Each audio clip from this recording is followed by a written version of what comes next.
Isang malalim na hininga ang pinakawalan ni Alia Reyes habang pinamamasdan ang bawat detalyeng kanyang nilikha, ang puso, ang kanyang restoran. Ang amoy ng sariwang kape at sinanga na may kasamang matamis na hamonado ay bumabalot sa hangin. Bibigay init sa bawat sulok. Ngunit sa likod ng perpektong ngiti na ibinibigay niya sa bawat dumarating na customer at sa bawat kawaning kanyang ginagabayan, mayroong anino ng nakaraan na unti-unting lumalapit. Nakbabanta na sirain ang kapayapaang pinahirapan niyang itayo. Bumalik siya sa opisina niya, kinuha ang kanyang cellphone. Isang email notification ang agad bumulaga sa kanya, High School Reunion, Class of 2010. Pakiramdam niya ay biglang lumamig ang paligid. Bawat letra ay parang kuko na kumakalmot sa kanyang balat, naglalabas ng masugat na matagal na niyang inakala na nagilom na. Ang pangalan ni Sofia Alonzo ay parang apoy na sumusuno sa kanyang mga alaala. Ang matawanan, tuksuhan, at ang pakiramdam ng pagiging maliit at walang kwenta. Nanlamig ang kanyang makamay habang dahan-dahan niyang kinlit ang email, umasa na baka panaginip lang ang lahat. Pero hindi. Toto. Ipiniling niya ang ulo. Hindi na siya ang dating may na iyakin at sunod-sunuran. Siya si Alia Reyes, ang matagumpay na negosyante. Kailangan niyang harapin ito, kahit pa kinakabahan siya. Kailangan niyang magpakatata. Biglang nagulat si Alia nang may kumatok sa pintuan ng kanyang opisina. Si Mang Tonyo, ang kanyang head chef, na may ngiti sa labi. Ma'am Alia, may VIP po na dumating. Gusto raw po kayong makausap. Bumalik sa realidad si Alia. Sige, Mang Tonyo, papunta na ako. Paglabas ni Alia, agad niyang nakita ang isang lalaking nakaupo sa isang pribadong mesa sa sulok. May pamilya na aura ito, ngunit hindi niya maalala kung saan niya nakita. Matangkat, malinis ang tindi, at may mga matang tila nangungusap. Nang matama ang kanilang paningin, naramdaman ni Alia ang kakaibang kaba na hindi niya naramdaman sa matagal na panahon. Nagmamay-ari siya ang restaurant. Nakakakita ang iba't ibang klaseng tao araw-araw. Pero iba ang lalaking ito. Ngumiti ang lalaki, isang ngiting nakakatuwa.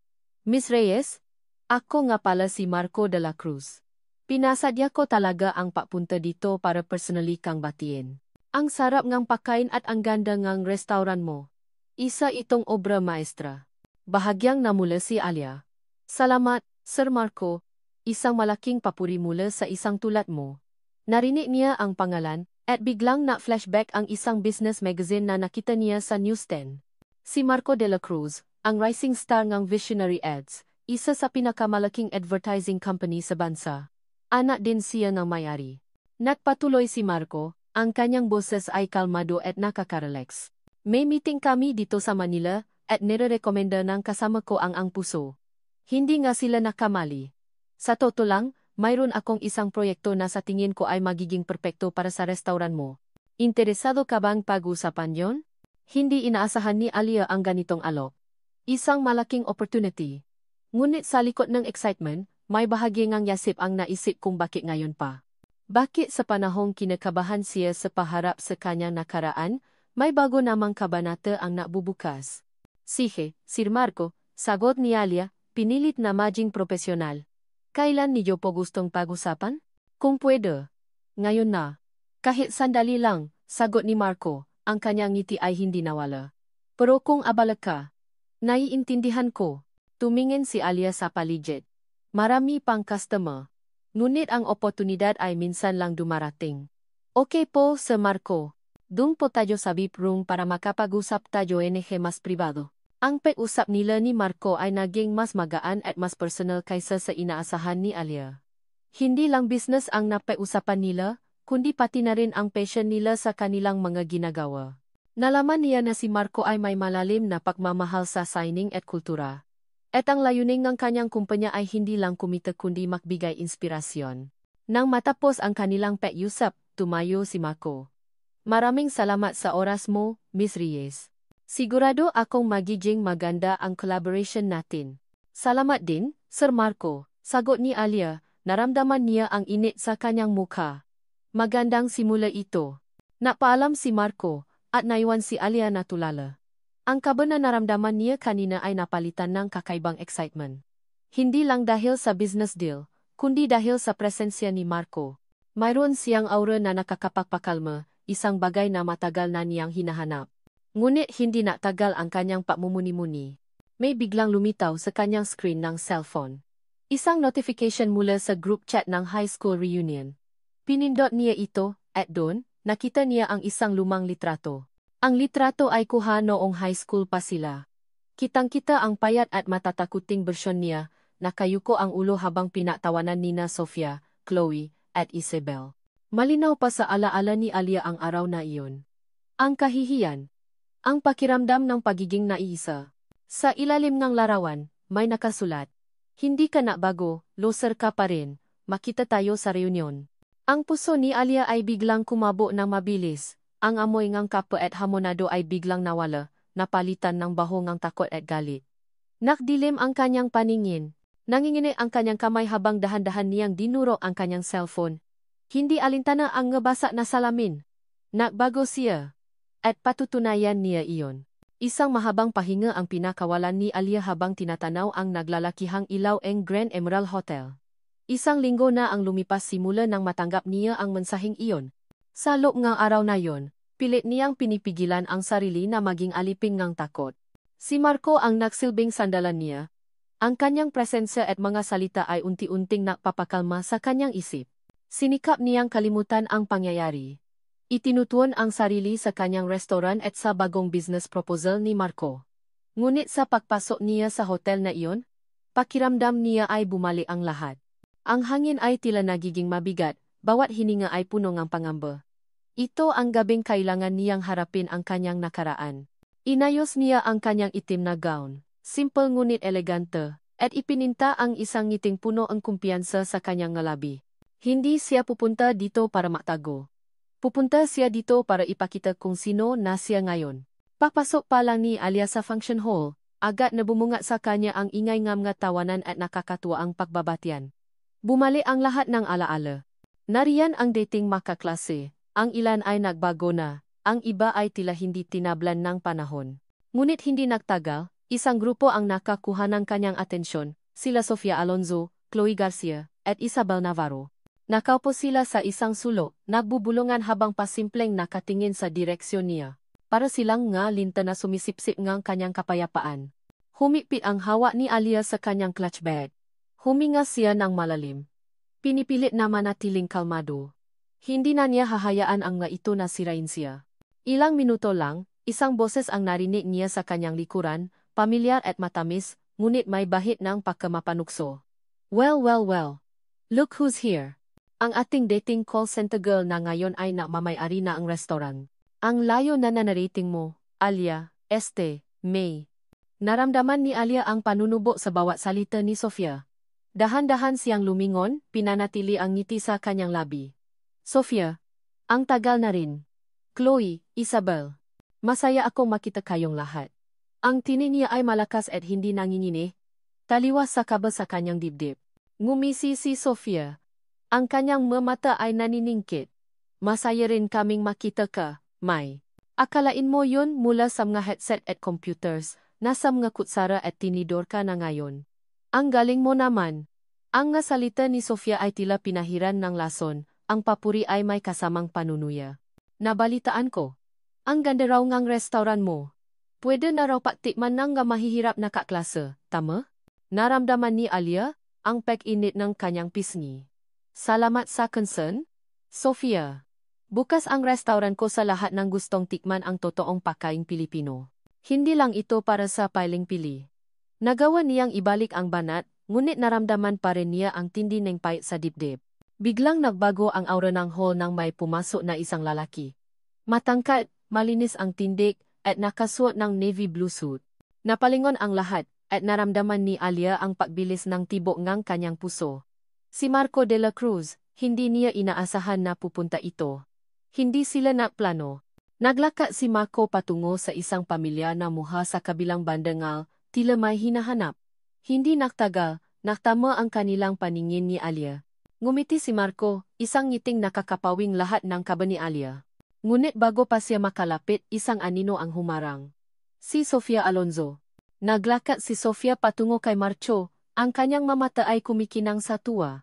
Narinig ni Alia ang pagtawa ni Chloe at Isabel sa kanilang likuran. Aba, sino to? Bulong ni Isabel. Mukhang masarap ang hapunan ni Fia ngayong gabi. Sir Marco, bati ni Sofia. Ang kanyang boses ay naging mas matamis kaysa sa karaniwan. Lumapit siya kay Marco, bahagyang hinawakan ang braso nito. Ang laki ngang surprise. Hindi ko akalaing makikita kita dito. Sofia Alonzo nga pala, mula sa Alonzo Group of Companies. Ipinakmalaki niya ang kanyang pangalan, tila gustong ipahiwati ang kanilang katayuan.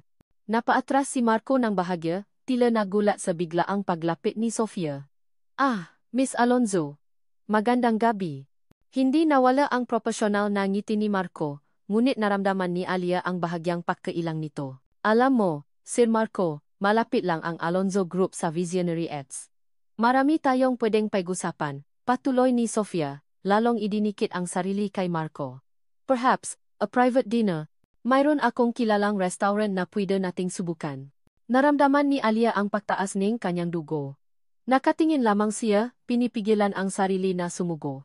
Ang tingin ng dating mga kaklase ay nasa kanya. Naghihintay ng reaksyon. Pasimple namang nilingon ni Marco si Alia, tila humihingi ng tulong. Ngunit bago pa man makasagot si Marco, narinig ni Alia ang boses ni Chloe. Alam nyo, bagay talaga si Fia at si Sir Marco, bulong ni Chloe kay Isabel, ngunit sapat para marinig ni Alia. Parehong mayaman at may mga pangalan. Hindi katulad ng iba diyan, na nakpapanggap lang. Naramdaman ni Alia ang pagdamping ang kamay ni Marco sa kanyang likod.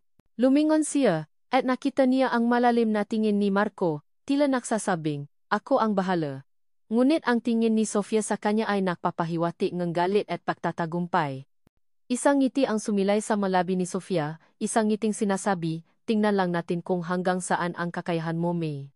Sisirain kita. Narinig ni Alia ang muling paktawan ni Chloe at Isabel, mas malakas na ngayon. Hindi sila nagbubulungan lang. Ito ay isang paunang babala. Pakiramdam ni Alia. Ang buong hall ay nagiging palaruan. At siya ang target. Nakinit ang ulo ni Sofia Alonzo nang makita niya si Alia Reyes na nakikipagngitian kay Marco de la Cruz sa high school reunion. Paano nangyari yon? Sumakit ang kanyang ulo sa pag-isip. Hindi niya inasahan ang ganoong development. Ang nakaraang gabi, na inakala niyang magiging perpekto para sa kanyang plano, ay biglang nakaroon ng malaking hadlang. Nang makawi siya sa kanilang mansyon na tila unti-unting ginugupo ng panahon at kawalan ng pagmamahal, lalong bumigat ang kanyang dibdib.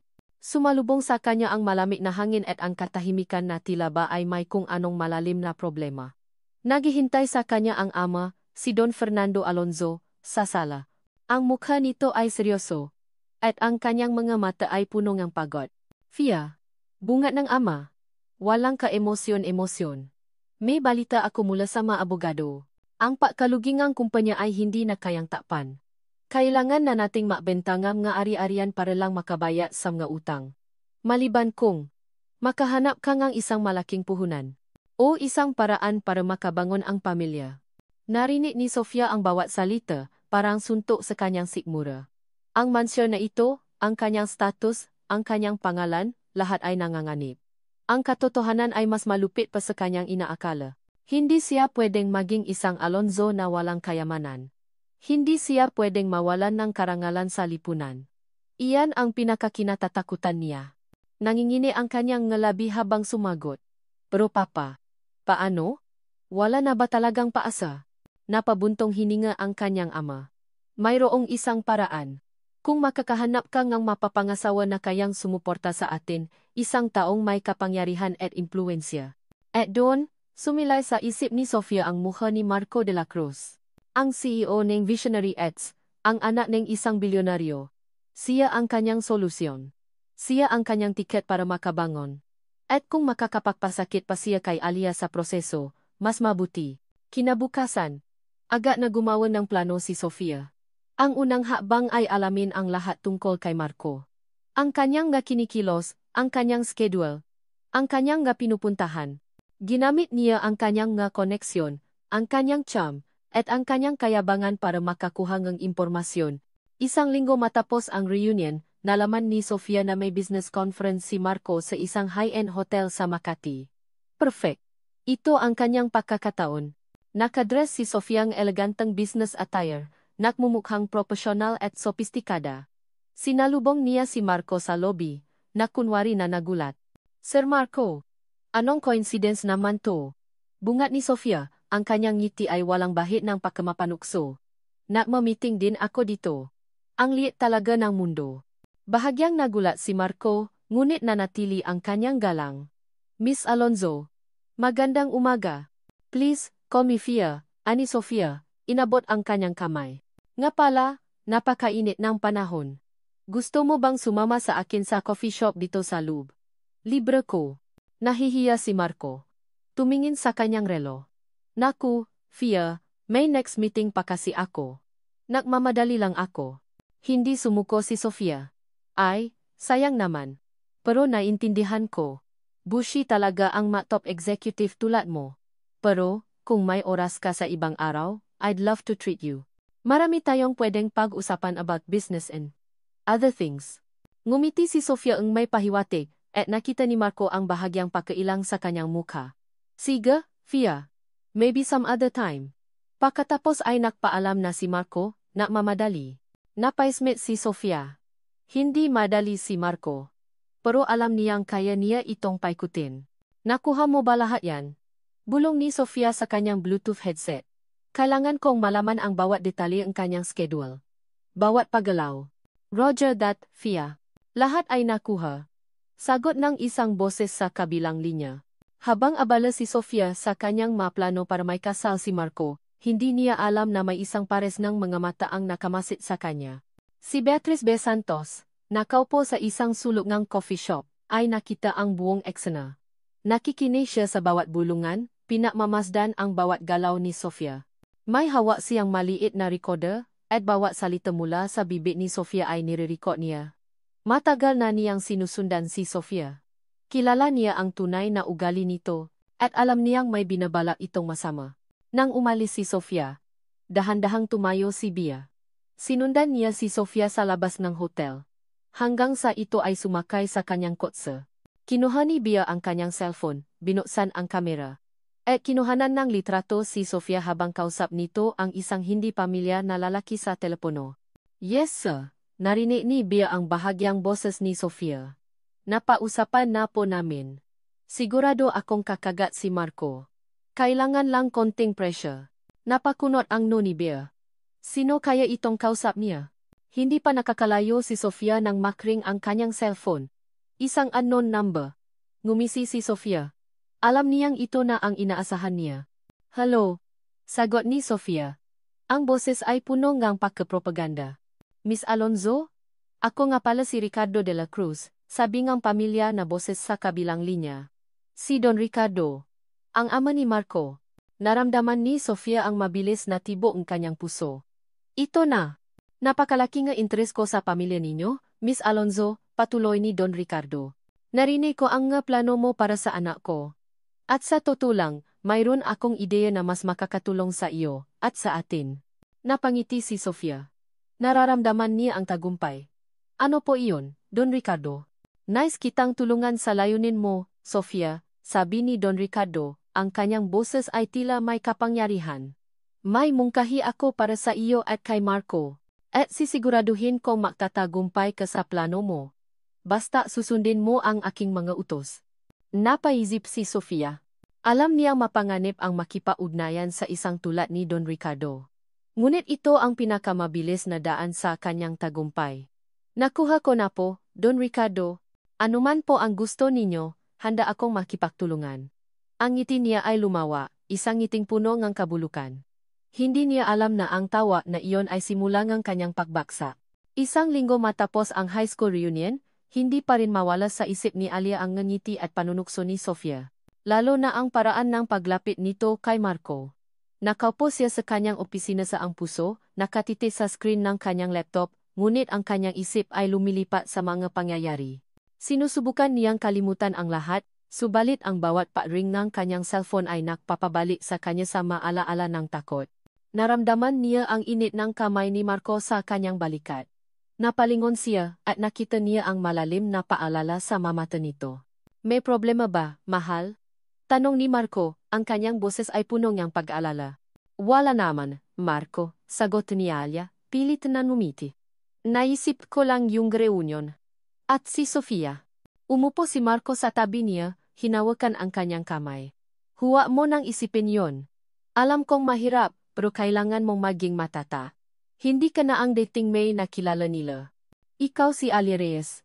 Ang matagumpay na negosyante. Ang babaeng mahal ko. Naramdaman ni Alia ang paginit ng kanyang pisngi. Ang salita ni Marco ay parang balabal na bumabalot sa kanya, na bibigay init at lakas. Salamat, Marco. Hindi ko lang maintindihan kung bakit ganun pa rin siya. Bakit kailangan niya akong saktan? Napabuntong hininga si Marco. May mga tao talagang hindi nagbabago. Pero hindi mo kailangan patunayan ang sarili mo sa kanila. Ang mahalaga ay kung sino ka ngayon. At kung gaano ka kahalaga sa akin. Naramdaman ni Alia ang paggaan ng kanyang dibdib. Ngunit sa kabilangam ng salita ni Marco, may bahagi pa rin ng kanyang puso ang hindi mapakali. Ang alaala ng nakaraan ay tila mga anino na sumusuno sa kanya. Ilang araw ang lumipas, at ang pangamba ni Alia ay lalong lumala. Nakita niya si Sofia sa isang business event na dinaluhan din ni Marco. Hindi lang isang beses, kundi dalawa. At sa bawat pagkakataon, pilit na lumalapit si Sofia kay Marco, nagpapapansin. At nagpaparamdam na tila may something sa pagitan nila. Isang hapon, habang naglalakad si Alia sa hallway ng Visionary Arts para sa meeting nila ni Marco, nakita niya si Sofia na naglalakad palabas ng opisina ni Marco. Nakangiti si Sofia, isang ngiting puno ng pagtatagumpay. At pasimpleng hinawakan ang braso ni Marco habang nagpapaalam. Napatigil si Alia. Naramdaman niya ang paglamig ng kanyang makamay. Ano ang ginagawa niya dito? Bakit siya lumalabas sa opisina ni Marco? Ngunit bago pa man siya makapagtanong, nakita siya ni Marco. Agad na nawala ang ngiti sa labi ni Marco, at lumapit ito sa kanya. Alia, anong ginagawa mo dito? Tanong ni Marco, tila nagulat. May meeting tayo, di ba? Sagot ni Alia, ang kanyang boses ay bahagyang nanginginig. Si Sofia, anong ginagawa niya dito? Napabuntong hininga si Marco. Sofia. May pinag-usapan lang kami tungkol sa isang partnership proposal ng kumpanya nila. Business lang mahal. Wala nang iba. Pilit na ngumiti si Alia, ngunit ang kanyang isip ay puno ng pagdududa.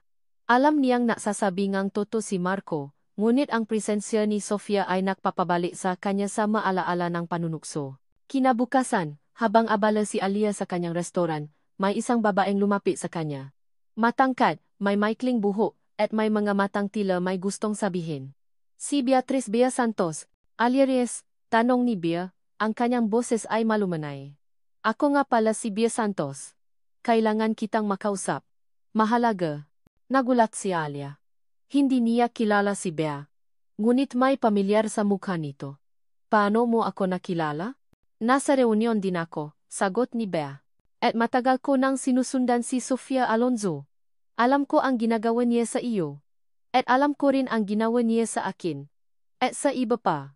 Dinala ni Alia si Bea sa VIP room. Nagsimulang makuwento si Bea. Ang bawat salita ay parang suntok sa sikmura ni Alia. Ikinuwento ni Bea ang mapanunukso ni Sofia sa ibang mga estudyante, ang kasinungalingan, ang paninira. Ngunit ang mas napagulat kay Alia ay ang pagbanggit ni Bea sa isang insidente kung saan sinira ni Sofia ang reputasyon ng isang kaklase nila na humantong sa pagkasira ng buhay nito. Hindi lang ikaw ang biktima ni Sofia, Alia, sabi ni Bea, ang kanyang mata ay puno ng galit. Marami na siyang sinaktan. At ngayon, ginagawa niya rin yan kay Marco. Ang totoo, hindi lang siya interesado sa negosyo. Interesado siya sa kayamanan ni Marco, dahil ang pamilya niya ay bangkarote na. Napaatras si Alia. Bangkarote? Tumango si Bea. Oh. At may mas malalim pa diyan. Ang totoo, may koneksyon ang pamilya ni Sofia sa pamilya ni Marco. At mayroon silang isang sikreto na hindi pwedeng malaman ng publiko. Naramdaman ni Alia ang pagbilis ng tibok ng kanyang puso. Ang lahat ng kanyang pagdududa ay biglang nakaroon ng kahulugan. Ang pagkadesperado ni Sofia, ang biglang paglapit nito kay Marco. Pero bakit mo ako tinutulungan? Tanong ni Alia, punong pagdududa. Sino ka ba talaga? Ngumiti si Bea. Isang ngiting may bahid ng kalungkutan. Matagal ko nang gustong gawin ito. At ang totoo, mayroon tayong koneksyon. Alia. Ako si Beatrice Santos. Ang anak ng tiyahin mo. Ang kapatid ng nanay mo. Napatras si Alia, gulat na gulat. Ano? Oh, Alia, patuloy ni Bea. Malayo na tayong mapinsan, pero makadugo tayo. At alam ko ang lahat ng pinagdaanan mo. Kaya gusto kitang tulungan. Hindi lang para sa iyo, kundi para sa lahat ng sinaktan ni Sofia. Kinuha ni Bea ang isang brown envelope at inabot kay Alia. Ito ang simula, Alia. Mga dokumento tungkol sa mga shady dealings ng pamilya Alonzo. Ngunit may mas malaking sikreto pa si Sofia, at mayroon ding mas malaking isda na kasabwat sa laro niya. Nangingini ang makamay ni Alia habang hawa ang envelope. Ang kanyang isip ay puno ng tanong. Sino ang mas malaking isda? Ano ang mas malaking sikreto? Ngunit sa kabila ng lahat ng pakalito, mayroong isang bagay na malinaw, hindi na siya nag-isa. At handa siyang harapin ang lahat. Naramdaman ni Marco de la Cruz ang pakailang habang pilit na ngumingiti si Sofia Alonzo sa kanya sa isang charity gala. Hindi ito ang unang beses na na-cruise ang kanilang landas simula ng high school reunion. Sa bawat pagkakataon, tila ba sinasadya ni Sofia na lumitaw kung nasaan siya, laging may dalang business proposal o friendly invitation na hindi niya mahindihan ng tuluyan dahil sa profesionalismo. Ngunit ang bawat paglapit ni Sofia ay tila isang tinik sa kanyang lalamunan, lalo na alam niyang nadudulot ito ang pag-alala kay Alia. Sir Marco, napakaganda ng event, hindi ba? Ani Sofia, ang kanyang boses ay malambing. Narinig ko, kayo raw ang isa sa mga magor sponsor. Ang galing mo talaga. Salamat, Fia, sagot ni Marco, pilit na pinapanatili ang kanyang ngiti. Parte ito ang aming corporate social responsibility. Napakabuti mo naman, sabi ni Sofia, bahagyang hinawakan ang kanyang braso. Nga pala, mayroon akong naisip na idea para sa isang campaign. Sa tingin ko, magiging perpekto ito para sa visionary ads. Gusto mo bang pag-usapan natin sa isang private dinner? Naramdaman ni Marco ang pag-init ng kanyang pisngi. Alam niyang ito ang paraan ni Sofia para makalapit sa kanya. Ah, Fia. Sa ngayon ay puno ang schedule ko. Marami akong pending na projects, pero pwede mong ipadala ang proposal mo sa email LNG aking secretary. Bahagyang kumunot ang no ni Sofia, ngunit agad itong napalitan ng isang matamis na ngiti. Naintindihan ko. Bushy talaga ang matop executive. Pero sana, makaroon kang oras para sa akin. Marami tayong pwedeng pag-usapan na makakatulong sa ating dalawa at sa ating mga pamilya. May pahiwatak sa hulang salita ni Sofia na nakpakunot na ni Marco. Bako pa man siya makasakot. May tumawak kay Sofia at nakpalam ito. Naramdaman ni Marco ang pagaan ng kanyang dibdib. Pilit niyang ipinapaalam kay Alia na wala siyang intensyon kay Sofia. Ngunit alam niyang hindi madaling burahin ang alaala ng nakaraan. Kinabukasan, habang naghahanda si Marco para sa dinner nila ng kanyang ama, naramdaman niya ang kakaibang kaba. Simula ng reunion, tila may tensyon sa pagitan niya at ni Don Ricardo. Madalas itong magtanong tungkol kay Alia, at laging may kasamang pahiwati na hindi ito ang tamang babae para sa kanya. Marco, anak, umupo ka, bunga ni Don Ricardo nang makarating si Marco sa kanilang pribadong dining room. Ang kanilang hapunan ay laging formal, laging may kasamang business talk. Papa, bati ni Marco, umupo sa tapat ng kanyang ama. Nabalitaan ko, nakita mo raw si Sofia Alonzo sa gala kagabi, panimulan ni Don Ricardo, habang hinihiwa ang kanyang steak. Napakagandang babae. At ang pamilya Alonzo, napakalaki ng kanilang pangalan sa industriya. Bagay na bagay kayo. Naramdaman ni Marco ang pagtaas ng kanyang dugo. Papa, alam mo naman na may kasintahan ako. Mahal ko si Alia. Napabuntong hininga si Don Ricardo. Marco, anak, mahal kita. At gusto ko lang ang pinakamabuti para sa iyo. Ang pamilya Reyes.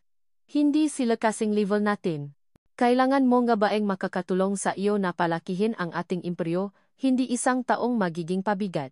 Hindi pabigat si Alia, Papa. Git ni Marco, bahagyang tumaas ang boses. Siya ang nagbibigay inspirasyon sa akin. At ang restaurant niya, ang Puso, ay napakagandang negosyo.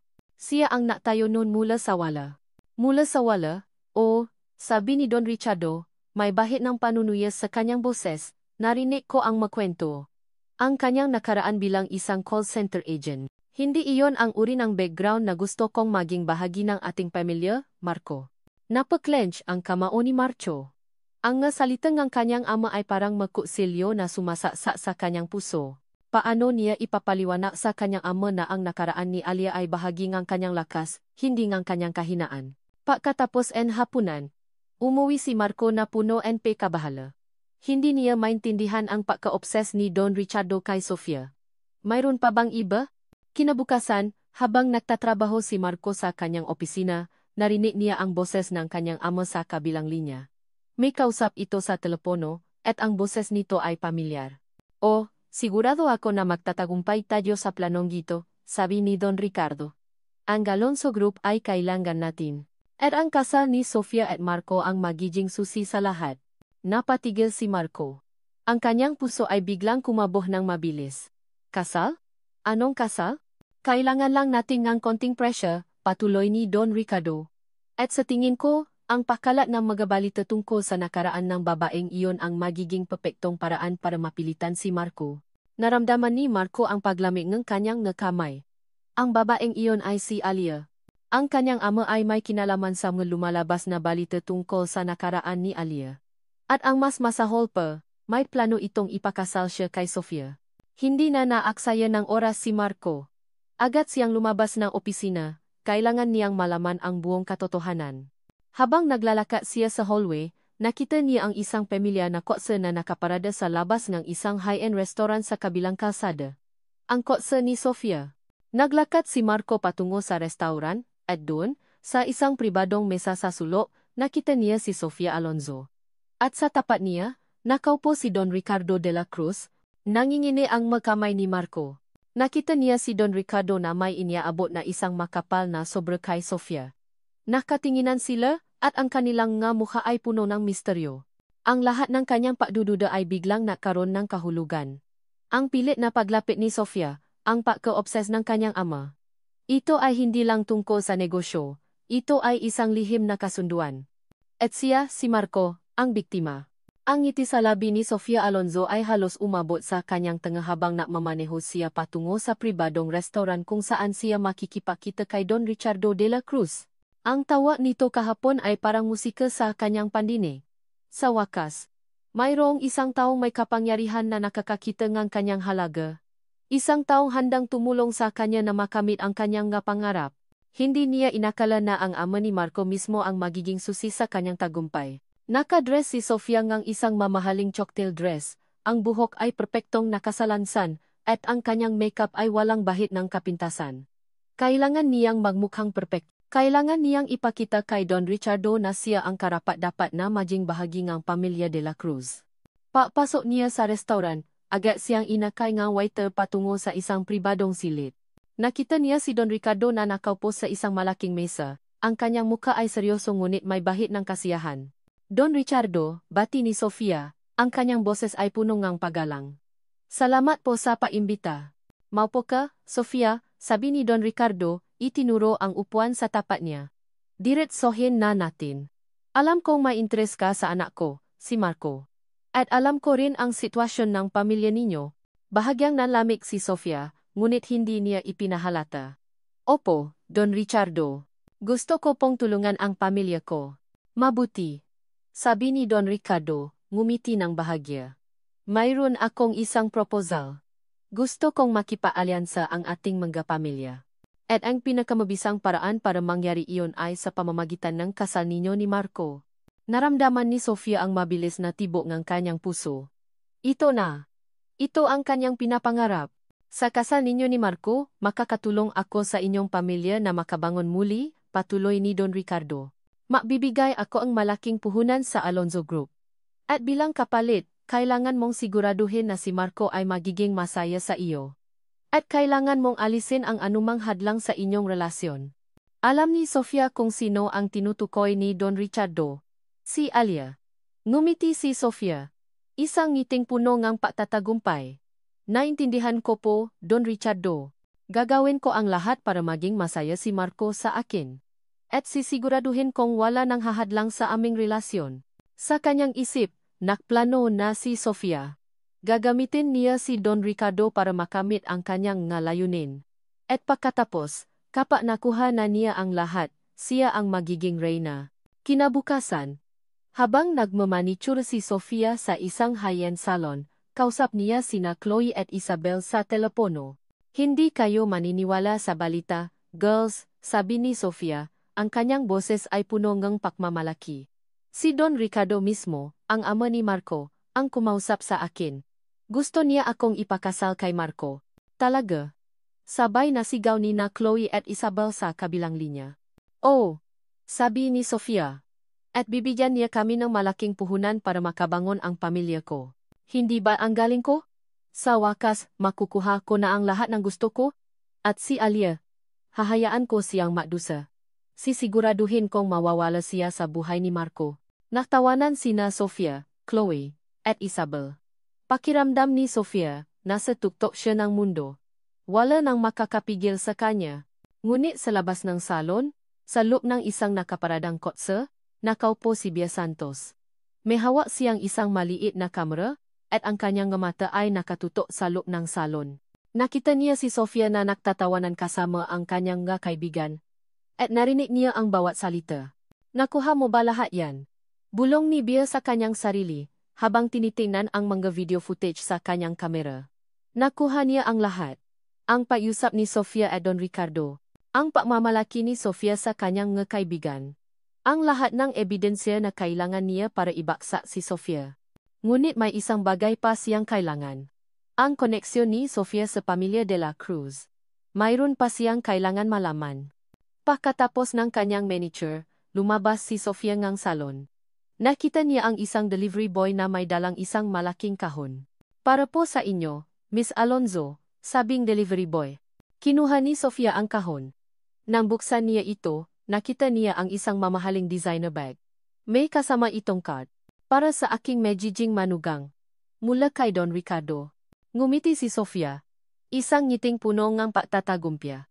Tingnan mo to. Girls. Sabi ni Sofia sa kanyang kaibigan, ipinagmalaki ang bag. Ito ang simula ng aking bagong buhay. Ngunit habang nakpapalitan sila ang ngiti, biglang nanlaki ang mga mata ni Sofia. Sa kabilang kalsada, nakita niya si Marco at Alia na makasamang naglalakad, hawa-hawa ang kamay ng isa't isa, at nakangiti. Naramdaman ni Sofia ang pag-init ng kanyang ulo. Ang kanyang ngiti ay biglang nawala, napalitan ng galit. Nangingini ang kanyang makamay habang dahan-dahan niyang ibinaksa ang mamahaling bag sa sahig. Nakalat ang laman nito. Hindi. Sigaw ni Sofia, hindi alintana ang matingin na mataw sa paligid. Hindi ito pwedeng mangyari. Hindi ka mananalo, Alia Reyes, hindi ka. Hindi pa rin mawala sa isip ni Alia Reyes ang mukha ni Sofia Alonzo nang makita siya nitong kasama si Marco. Ang galit sa mata ni Sofia, ang pagbaksa ng mamahaling bag, lahat ay nagpapahiwatig ng isang digmaan na nagsisimula pa lang. Naramdaman ni Alia ang lamig sa kanyang tiyan. Alam niyang hindi ito titigil si Sofia hanggat hindi niya nakukuha ang gusto niya. At ang gusto ni Sofia ay si Marco, at ang kanyang pagbaksak. Isang umaga, habang nagbabasa ng kanyang email si Alia, napansin niya ang sunod-sunod na mensahe mula sa kanyang suppliers at business partners. Ang matanong ay tilam nga panunudyo. Totoo ba ang mga balita tungkol sa iyo, Miss Reyes? May problema ba sa restaurant ninyo? Narinig namin ang mga kwento tungkol sa iyong nakaraan. Nangingini ang mga kamay ni Alia habang binabasa ang nga ito. Hindi nagtagal, isang tawa ang natanggap niya mula sa isang malaking investor na biglang nang atras ng kanilang planong ma-invest sa ang puso. Miss Reyes, pasensya na po, sabi ng boses sa kabilang linya. May mga bagong impormasyon po kaming nakuha tungkol sa inyong background. Hindi po kasi ito align sa aming values. Sana po ay maintindihan ninyo. Naramdaman ni Alia ang paginit ng kanyang mata. Alam niyang si Sofia ang nasa likod nito. Ang mapaninira, ang makasinungalingan. Hindi lang niya sinisira ang kanyang reputasyon, kundi pati na rin ang kanyang negosyo. Ito ang pinakamalaking takot niya, ang mawala ang lahat ng pinahirapan niya. Isang hapon, habang naglalakad si Alia sa isang kilalang mall, kasama ang kanyang kaibigan, bigla siyang napatigil. Sa gitna ng food court, nakita niya si Marco na nakaupo sa isang mesa. At sa tapat niya, nakaupo si Sofia. Nakita niya si Sofia na nakangiti. At pasimpleng hinawakan ang kamay ni Marco sa ibabaw ng mesa. Naramdaman ni Alia ang paglamig ng kanyang dugo. Hindi niya maintindihan. Bakit makasama sila? Bakit hinayaan ni Marco na hawakan siya ni Sofia? Nang matama ang kanilang paningin ni Marco, agad nitong inalis ang kamay ni Sofia. Tumayo si Marco at lumapit kay Alia. Ang kanyang muka ay puno ng pag-alala. Alia, anong ginagawa mo dito? Tanong ni Marco, tila nagulat. Ako dapat ang magtanong niyan, Marco, sagot ni Alia, ang kanyang boses ay nangingini. Anong ginagawa mo kasama siya? Lumapit si Sofia, ang kanyang ngiti ay puno ng pagtatagumpay. Oh Alia, hindi mo ba alam? Nagme-meeting kami ni Sir Marco. Business. Hindi ka ba sanay sa ganyan? Naramdaman ni Alia ang paginit ng kanyang pisngi. Marco, anong ibig sabihin nito? Napabuntong hininga si Marco. Alia, mahal, business lang to. May pinausapan lang kami tungkol sa isang bagong campaign. Wala nang iba. Business? Tanong ni Alia, ang kanyang boses ay puno ng pagdududa. At kailangan pang hawakan ang kamay niya para sa business. At bakit nakalat ang nga balita tungkol sa akin sa mga business partners ko? Napaatras si Marco. Hindi niya alam kung paano ipapaliwanag ang lahat. Hindi niya pwedeng sabihin kay Alia ang tungkol sa kanyang ama. Alia, maniwala ka sa akin. Walang ibig sabihin yon. At ang nga balita. Hindi ko alam kung saan nanggaling ang gayon. Hindi mo alam? Tanong ni Alia, ang kanyang nga mata ay puno ng luha. O ayaw mo lang aminin? Marco, hindi ko na alam kung sino ang paniniwalaan ko. Tumalikot si Alia. At tumakbo palabas ng mall. Naramdaman niya ang pagbagsak ng kanyang nga luha. Ang lahat ng kanyang pagdududa. Ang lahat ng kanyang takot. Ay biglang bumalik. Ang nga alaala ng high school. Ang nga panunukso. Ang pakiramdam ng pagiging nag-isa. Nang makauwi siya sa kanyang restaurant, umupo siya sa kanyang opisina, at umiyak ng umiyak. Naramdaman niya ang pagkabigo. Ang lahat ng pinahirapan niya, ang lahat ng kanyang pangarap, ay tila unti-unting nawawala. Bakit, Sofia? Bakit mo ako ginaganito? Bulong ni Alia sa kanyang sarili, ang kanyang boses ay puno ng pait. Kinabukasan, habang nagpapahinga si Alia sa kanyang bahay, binuksan niya ang kanyang cellphone. Isang notification ang bumungat sa kanya. Isang online tabloid article. Ang headline ay malaki at nakakagulat. Ang CEO at ang dating call center girl. Isang imposibleng pag-ibig? Nanginginig ang makamay ni Alia habang binubuksan ang article. Nakita niya ang isang malaking larawan ni Marco at Sofia, nakuha sa mall, na tila makahawak kamay. At sa ibaba nito, isang lumang larawan niya, nakasuot ng uniforme ng call center agent. Ang bawat salita ay parang kutsilyo na sumasaksak sa kanyang puso. Ang article ay naglalaman ng mga detalye tungkol sa kanyang nakaraan, ang kanyang pagiging call center agent, at ang kanyang hindi angkop na background para sa isang tulad ni Marco. Naramdaman ni Alia ang paglamig ng kanyang buong katawan. Ang kanyang hininga ay naging mabigat. Ang lahat ng kanyang pinahirapan, ang lahat ng kanyang pangarap, ay tila nawala sa isang iglap. Ang kanyang puso ay nadurog. Naramdaman ni Marco de la Cruz ang matinding galit habang binabasa ang online tabloid article. Ang litrato niya at ni Sofia, ang litrato ni Alia bilang call center agent, at ang mga mapanirang salita. Humikpit ang kanyang kamao. Alam niyang ito ang gawa ng kanyang ama at ni Sofia. Hindi na niya kayang manahimik. Agad siyang natungo sa opisina ang kanyang ama. Pagpasok niya, nakita niya si Don Ricardo na kalmado lamang na nakaupo sa kanyang executive chair. Tila walang nangyari. Papa, bungat ni Marco, ang kanyang boses ay punong galit. Anong ibig sabihin nito? Bakit may lumalabas na ganitong balita tungkol kay Alia? Tumingin si Don Ricardo sa kanya, ang kanyang mukha ay walang emosyon. Marco anak, kalma ka lang. Ginagawa ko lang ang sa tingin kong tama para sa iyo at sa ating pamilya. Tama? Sigaw ni Marco. Ang siraan ang pangalan ng babaeng mahal ko? Ang ipahiya siya sa publiko? Yan ba ang tama, Papa? Tumayo si Don Ricardo. Lumapit kay Marco. Marco, kailangan mong maintindihan. Ang posisyon mo sa lipunan, ang pangalan natin, ay mahalaga. Hindi pwedeng maging asawa mo ang isang babaeng may ganoong klaseng nakaraan. Kailangan mo ang isang tulad ni Sofia, isang babaeng may pangalan, may koneksyon, na makakatulong sa atin. Hindi ko mahal si Sofia, Papa. Git ni Marco. Ang kanyang boses ay nangingini. Mahal ko si Alia.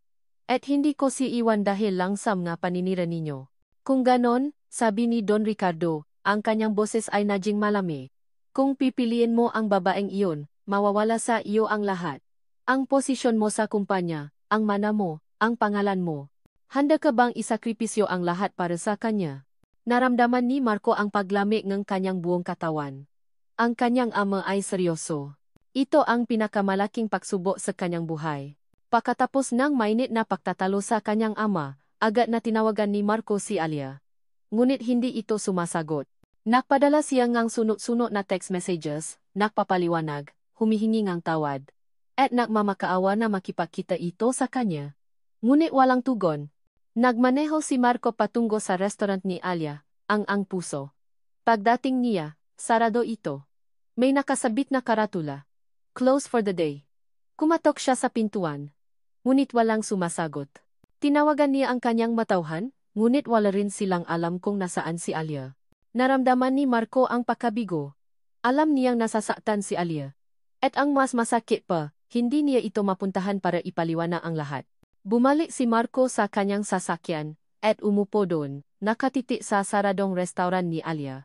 Ang lahat ng kanyang pangarap, ang lahat ng kanyang pagmamahal, ay tila unti-unting nawawala. Ilang oras ang lumipas.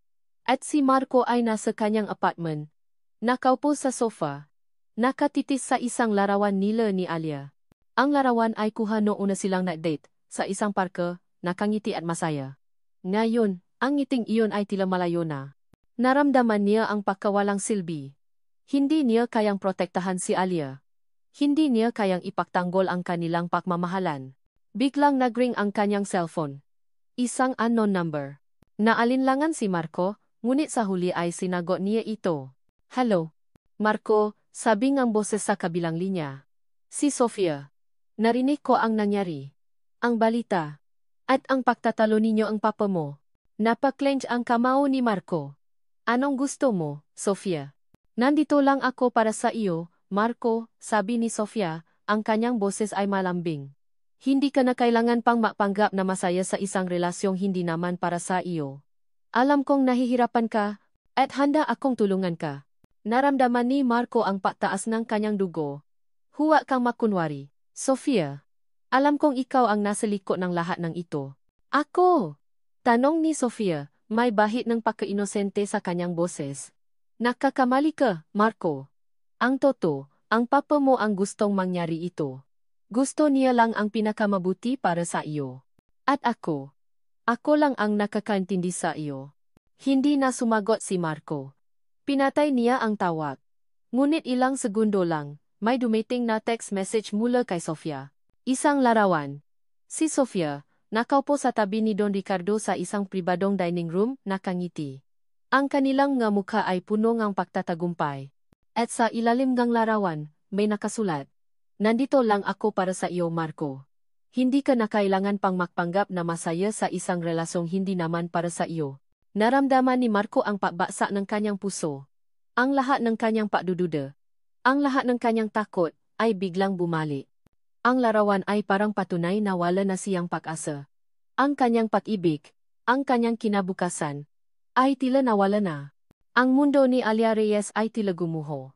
Nakaupo siya sa dilim ng kanyang silid, nakabaluktot sa isang sulok, ang kanyang nga mata ay namamaga sa kakaya. Ang headline ng tabloid, ang larawan ni Marco at Sofia, at ang lumang litrato niya bilang call center agent, lahat ay parang makusilyo na sumasaksak sa kanyang puso. Pakiramdam niya, bumalik siya sa high school, sa panahong siya ay mahina, walang kalaban-laban, at pinatatawanan ng lahat. Ang lahat ng pinahirapan niya para makabangon, para medjing matagumpay, ay tila nawala sa isang iglap. Wala na akong peasa, bulong ni Alia sa kanyang sarili, ang kanyang boses ay puno ng pait. Panalo na naman si Sofia. Hindi siya kumakain. Hindi natutulo. Ang kanyang restaurant, ang puso, ay nanatiling sarado. Ang lahat ng kanyang pangarap ay tila naging abo. Ilang araw ang lumipas, at ang katahimikan sa kanyang bahay ay biglang nabasa ng sunod-sunod na katok sa pintuan. Ayaw niyang bumangon. Ayaw niyang makita ang sinuman. Ngunit ang katok ay nagpatuloy, mas malakas at mas mapilit. Sa huli, pinilit ni Alia ang kanyang sarili na bumangon.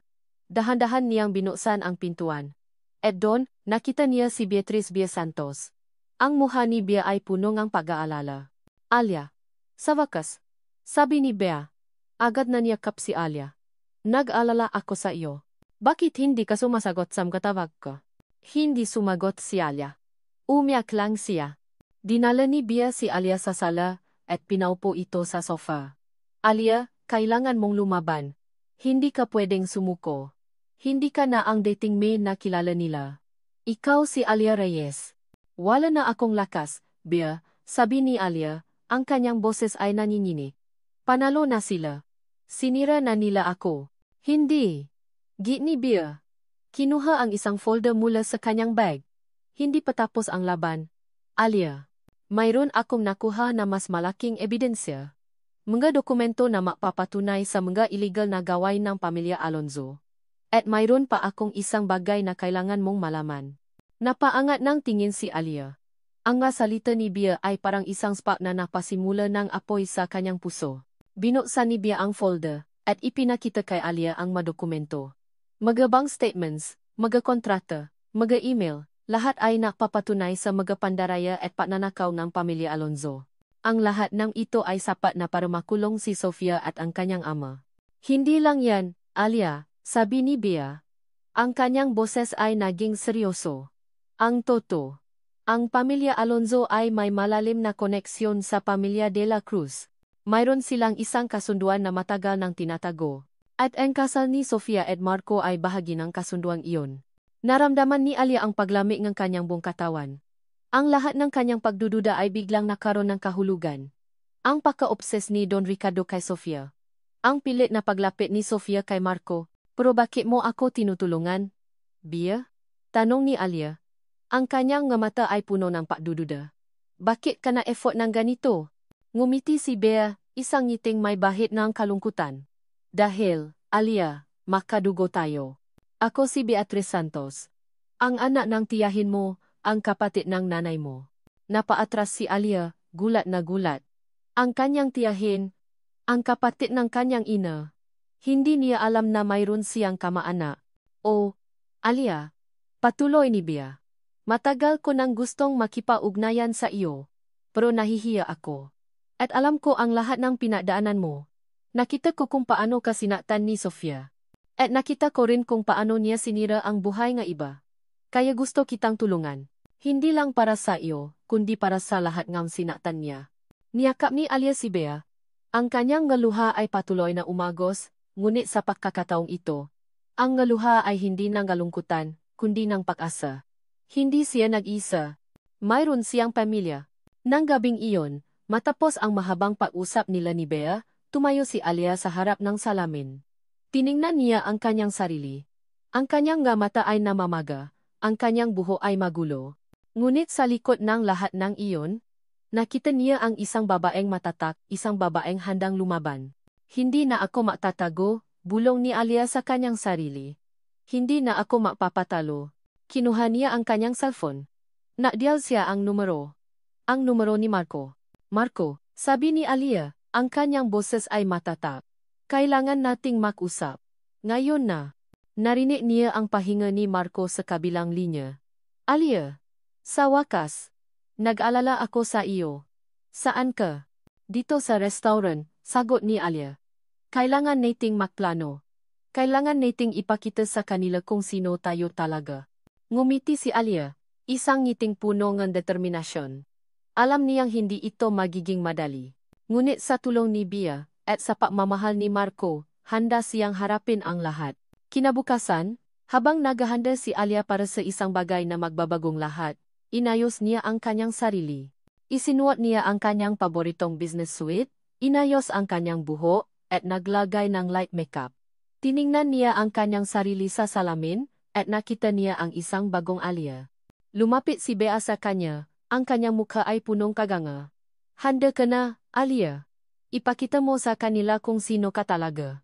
Ngumiti si Alia. Oh, Bea. Handa na ko. Ang hangin sa loob ng puso ay puno ng tensyon. Hindi ito ang karaniwang amoy ng sariwang kape at nilutong pagkain, kundi ang amoy ng pag-asa at digmaan. Nakatayo si Alia Reyes sa harap ng isang maliit na podyum, sa gitna ng kanyang restaurant. Sa kanyang harapan, Nakaupo ang ilang piling mamamahayag, ang kanilang mga kamera ay nakatutok sa kanya. Sa likuran niya, nakatayo si Bea Santos, ang kanyang muka ay seryoso ngunit may bahid ng pagsuporta. At sa gilid, nakita niya si Marco de la Cruz, ang kanyang nga mata ay puno ng pagmamahal at pagtitiwala. Naramdaman ni Alia ang kaba sa kanyang dibdib, ngunit hindi niya ito ipinahalata. Ito ang kanyang pagkakataon. Ang pagkakataon para ipagtanggol ang kanyang sarili, ang kanyang pangalan, at ang kanyang pagmamahal. Magandang umaga po sa inyong lahat, panimula ni Alia, ang kanyang boses ay malinaw at matatag. Pinatawag ko po kayo ngayon para linawin ang ilang isyu na kumakalat tungkol sa akin at sa aking restaurant. Nagsimulang magsalita si Alia. Ikinuwento niya ang kanyang nakaraan, ang kanyang pagiging isang call center agent, ang kanyang nga pinagdaanan para makabangon. Hindi niya itinago ang anumang bahagi ang kanyang buhay. Pagkatapos, dahan-dahan niyang inihaya ang tungkol sa high school reunion, ang nga panunukso ni Sofia Alonzo, at ang nga paninira na kumalat sa kanyang negosyo. Hindi ko po maintindihan kung bakit kailangan niyang gawin ito, sabi ni Alia, ang kanyang boses ay bahagyang nangingini. Pero mayroon po akong mga ebidensya na magpapatunay sa kanyang mga ginawa. Ipinakita ni Bea ang kopya nga email, mga text messages, at mga screenshot ng nga online articles na naglalaman ng nga paninira. Ang nga mamamahaya ay nagsimulang makbulungan, ang kanilang nga kamera ay patuloy na kumukuha nga larawan. POV. Sofia Alonzo. Nangingitnit sa galit si Sofia Alonzo habang pinapanood ang live stream ng press conference ni Alia. Ang kanyang cellphone ay halos maduro sa kanyang kamay. Paano niya nagawa yan? Paano siya nakaroon na lakas na loob? Hindi ito pwedeng mangyari. Sigaw ni Sofia. Itinapon ang kanyang cellphone sa dingding. Fia, kalma ka lang, sabi ni Chloe, na nasa tabi niya. Baka may paraan pa. Wala nang paraan. Sigaw ni Sofia. Sinira na niya ako. Kailangan kong pumunta doon. Kailangan kong pigilan siya. Agad na tumayo si Sofia at nagmamadaling lumabas ng bahay. Naramdaman niya ang matinding galit at desperation.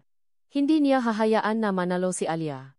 Hindi niya hahayaan na sirain ni Alia ang lahat ng pinahirapan niya. POV. Alia Reyes. Nagpatuloy si Alia sa pagsasalita, ang kanyang boses ay punong determinasyon. Ang lahat po ay ito ay hindi lang tungkol sa akin. Ito po ay tungkol sa mga taong sinaktan ni Sofia Alonzo, ang mga taong pinahiya niya, ang mga taong siniraan niya.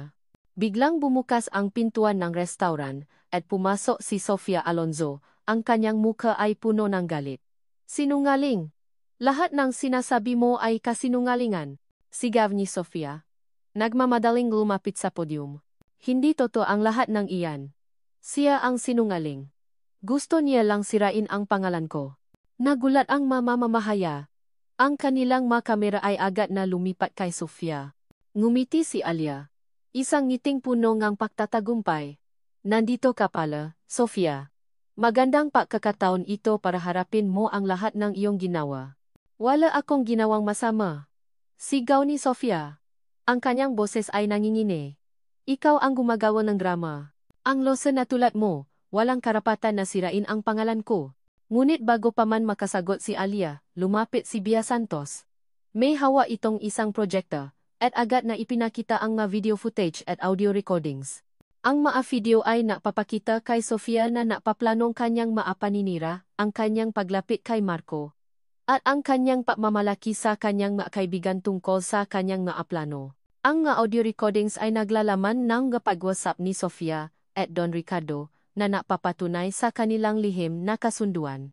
Naramdaman ni Sofia ang paglamig ng kanyang buong katawan. Ang kanyang mukha ay namutla. Ang lahat ng kanyang kasinungalingan ay biglang nabunyak.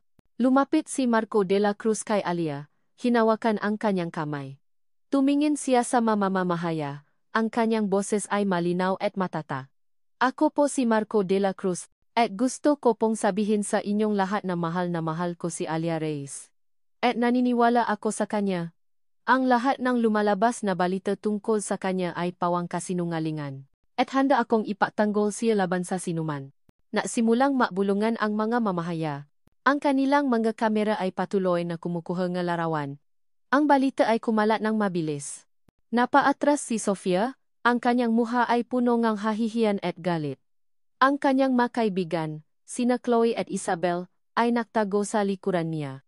Ang lahat ng kanyang pangarap, ang lahat ng kanyang plano, ay biglang gumuho. Hindi. Sigaw ni Sofia. Tumakbo palabas ng restaurant. Umiyak. Ang kanyang mga kaibigan ay sumunod sa kanya. Naiwan si Alia at Marco sa gitna ng restaurant, napapalibutan ng mamamahaya. Ang lahat ng kanilang pinagdaanan, ang lahat ng kanilang pagsubok, ay tila nakaroon ng kahulugan. Ngunit bago pa man matapos ang press conference, naring ang cellphone ni Marco. Isang unknown number, sinagot niya ito. Hindi pa tapos ang laban, Marco, sabi ngang boses sa kabilang linya. Si Don Ricardo. Ang kanyang boses ay puno ng galit at pakbabanta. Mayroong mas meleking bagay na nakataya kaysa sa paibig mo. At sisiguraduhin kong magsisisi ka sa decision mo. Naramdaman ni Marco ang paglamig ng kanyang buong katawan. Hindi pa tapos ang lahat.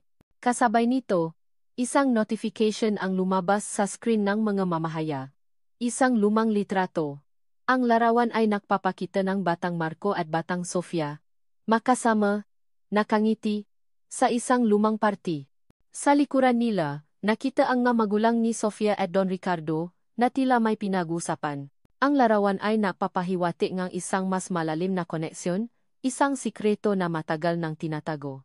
Ang laban ay nagsisimula pa lang. Sumasabog sa galit si Marco de la Cruz habang binabasa ang online article na naglalaman ng lumang litrato niya at ni Sofia, kasama ang kanilang nga magulang. Ang katotohanan ay tila isang malakas na suntok sa kanyang sikmura. Ang lahat ng pagdududa, ang lahat ng pahiwatig, ay biglang nagkaroon ng malinaw na kahulugan. Hindi lang ito tungkol sa pera o sa posisyon. Ito ay mas malalim. Agad siyang nagmaneho patungo sa executive office ng kanyang ama. Sa sandaling iyon wala siyang pakialam kung anuman ang kahihinatnan. Kailangan niyang malaman ang buong katotohanan. Pagpasok niya, nakita niya si Don Ricardo na nakatayo sa harap ng malaking bintana na nakatanaw sa city skyline. Ang kanyang ama ay tila isang bato, walang emosyon. Papa, bungat ni Marco, ang kanyang boses ay nanginginig sa galit. Anong ibig sabihin nito? Ang lumang litrato. Ang kasunduan. Ano ang lahat ng ito? Humarap si Don Ricardo. Ang kanyang mga mata ay naniningkit. Marco, anak, alam kong galit ka, pero kailangan mong intindihin. Intindihin? Sigaw ni Marco. Ang ipagkasundo ako. Ang gawin akong pound sa inyong mga business deals? Hindi ko yan may intindihan. Papa. Umupo si Don Ricardo sa kanyang swivel chair. At ipinara siya kay Marco na umupo rin sa tapat niya. Marco, makinig ka. Matagal na kaming makaibigan ng pamilya Alonzo. Noong bata ka pa, mayroon kaming isang malaking business deal na nakataya. Isang kasunduan na magpapalakas sa ating parehong mga kumpanya. At ano ang kinalaman niyon sa akin? Tanong ni Marco. Ang kanyang boses ay nagbabanta. Ang kasunduan ay kasama ang pagpapakasal mo kay Sofia. Diretsong sabi ni Don Ricardo, na parang wala lang. Isang arranged marriage para masigurado ang alyansa. Ngunit hindi iyon natuloy nang makaproblema ang Alonzo Group. Nakaroon sila ng malaking utang. Hindi nila nagawang bayaran ang kanilang bahagi sa kasunduan. Naramdaman ni Marco ang paglamig ng kanyang buong katawan. Isang arranged marriage. Mula pa noon. Ngayon, Marco, patuloy ni Don Ricardo, ang Alonzo Group ay nangangailangan ng tulong. At mayroon akong malaking investment na nakataya sa kanila. Kung hindi sila makakabangon, malulugi ako. Kaya kailangan nating buhayin ang kasunduan. Kailangan mong pakasalan si Sofia para mailigtas ang ating puhunan. At para maging stable ang ating mga negosyo. Napaatras si Marco. Hindi. Hindi ko yan gagawin, Papa. Hindi ako magpapakasal sa isang babaeng hindi ko mahal. Hindi ako pwedeng gamitin para lang sa inyong negosyo. Marco, huwag kang padalos-dalos, sabi ni Don Ricardo. Ang kanyang boses ay naging malamig at matigas. Kung pipiliin mo ang babaeng iyon, si Alia, at hindi mo ako susundin, mawawala sa iyo ang lahat. Ang posisyon mo sa Visionary Ads, ang mana mo sa akin, ang pangalan ng De La Cruz. Walang matitira sa iyo. Handa ka bang isakripisyo ang lahat para sa kanya? Nangingini ang makamay ni Marco. Ang ultimatum ng kanyang ama ay malinaw. Mawawala ang lahat ng pinahirapan niya. Ang kanyang kinabukasan. Ngunit sa kanyang isip, tanging ang mukha ni Alia ang nakikita niya. Ang pagmamahal nito, ang tiwala nito. Hindi niya kayang iwanan si Alia. Pinili ko na po papa, sabi ni Marco, ang kanyang boses ay matatay at punong determinasyon. Pinili ko po si Alia. Nakita ni Don Ricardo ang pakabigla sa kanyang mukha. Hindi niya inasahan ang ganoong sagot. Umalis si Marco sa opisina ng kanyang ama, ang kanyang puso ay puno ng sakit at determinasyon. Alam niyang nagsisimula pa lang ang tunay na laban. Nang makasakay siya sa kanyang sasakyan, agad niyang idinial ang numero ni Alia. Nanginginig ang kanyang nga kamay, ngunit alam niyang kailangan niya itong sabihin. Alia, sabi ni Marco. Ang kanyang boses ay puno ng pagmamahal. Kahit ano pa ang mangyari. Alia, pinili kita. Handa akong isakripisyo ang lahat para sa iyo. Narinig niya ang pahinga ni Alia sa kabilang linya. Pero, mayroon pa akong isang hiling. Patuloy ni Marco. Ang kanyang tinig ay may bahid ni pagmamakaawa. Tulungan mo akong labanan ito, Alia. Labanan natin sila. Makasama. Nanginginig ang magkakamay ni Alia Reyes habang hawa ang kanyang cellphone. Ang boses ni Marco sa kabilang linya ay puno ng pagmamahal at determinasyon, ngunit ang magasalita niya, pinili kita. Handa akong isakripisyo ang lahat para sa iyo, ay nagdulot ng kakaibang kaba sa kanyang dibdib. Matapos ang lahat ng nangyari, matapos ang mapaninira at pagdududa, kaya pa ba niyang magtiwala ng buo? Marco, ano ang ibig mong sabihin? Tanong ni Alia, ang kanyang boses ay bahagyang nanginginig. Kailangan nating makita, Alia, sagot ni Marco, ang kanyang boses ay puno ng pagmamakaawa. Ipapaalam ko sa iyo ang lahat. Ang totoo. Naalilangan si Alia. Ang kanyang puso ay puno pa rin ng sakit mula sa huling pagkakataon na nakaharap sila at sa mga nakita niya sa tabloid. Ngunit ang pagkadesperado sa boses ni Marco ay natula sa kanya. Sige, Marco. Sa restaurant. Ngayon na. Pagdating ni Marco sa ang puso.